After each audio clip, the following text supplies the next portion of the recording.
Grabe na dyan kalakas ang ulan dito sa amin, bro. Oh. Ate. Tuloy-tuloy talaga ganyan kalakas ang ulan.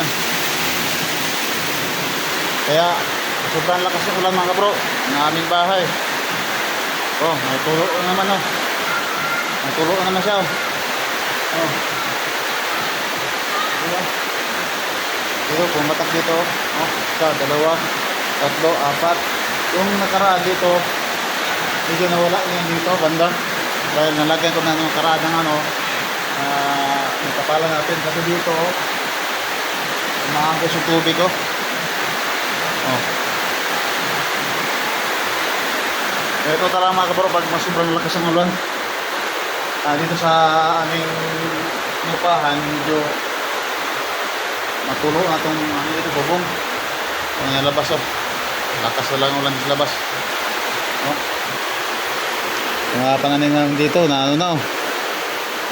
Nagkatubig na yung pananim namin dito pero okay lang yan, wag lang maging lawa kasi masira yan.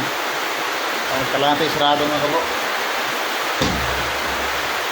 Gabi nilagay ko lang santayong dito mga kabro kasi tanging kwarto malakas ang tulo eh. Oy oh Ayan.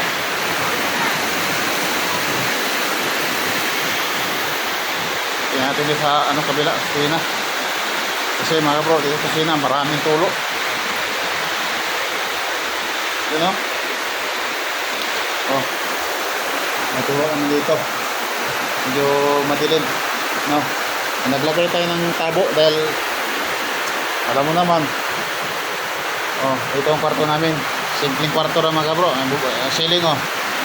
Kaya so makikita sa video na to ano to, tingnan mo ano labas namin dito sa aking mga manok na chicken.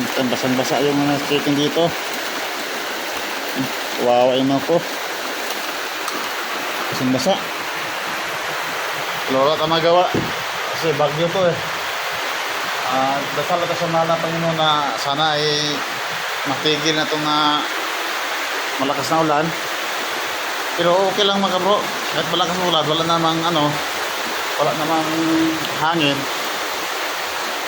Wag lang talagang magkaroon ng hangin dahil ito mga bro, lakas na nga dito.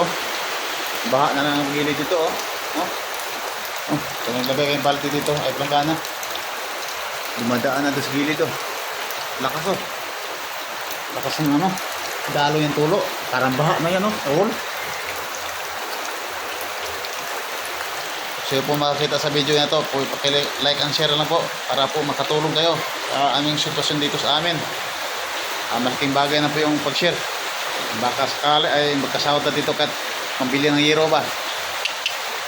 Pero magtrabaho tayo, siguradong magkasahod tayo. No?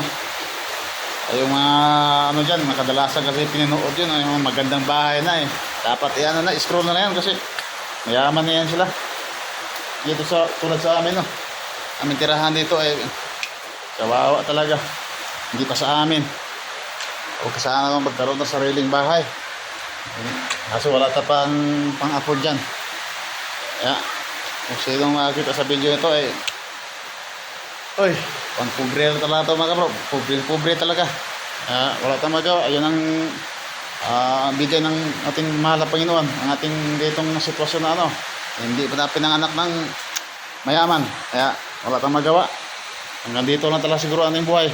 Kaya yan po. Hanggang dito lang po din ang aking pag-video. Maraming salamat.